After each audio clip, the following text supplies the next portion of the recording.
I found an extremely bizarre internet survey. Nobody knows what rock bottom truly is until they've hit it. Being abruptly fired from a job you've worked at for the past 10 years, and then catching your girl cheating on you with your replacement really makes a man think. Hell, my student loans aren't even paid off yet. What a shitshow this life is. After a rather boozy night that consisted of sending out about 4 dozen resumes and horrendously written cover letters, I passed out. When I woke up the next morning, I decided to at least try and make some money at home while waiting for an interview.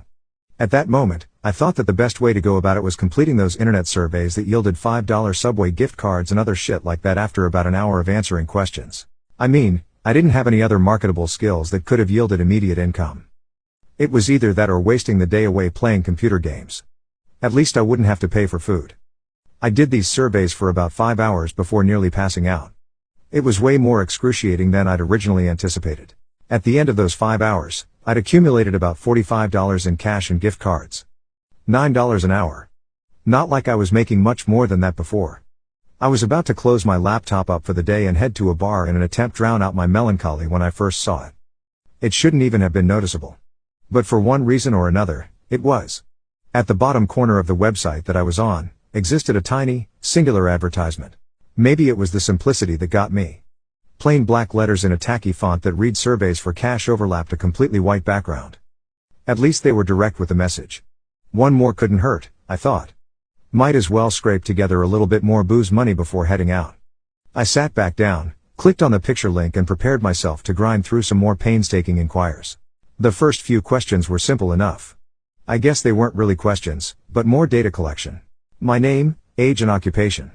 I thought it was kind of weird that they also asked my height and weight, but it wasn't unheard of.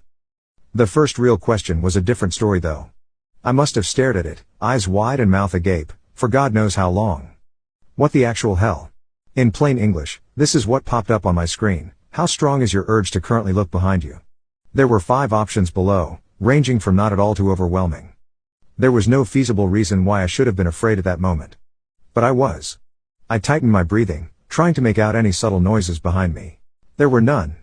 After maybe about 5 minutes, I worked up the courage to look. There was nothing. I sighed in relief and scoffed at myself at the same time. This must have been some kind of joke. However, I decided to entertain it, answering neutral and clicking on to the next question. This is what it read: why would you look behind you? I smirked. Funny, before simply typing in I don't know in the response box and once again clicking next. This was the third question. You're on a plane. Apart from you, there is only one other passenger, who is sitting somewhere behind you. At some point, you get up to go to the washroom, and find that the man is gone. You check to see if he is in the only bathroom on the plane, but he isn't.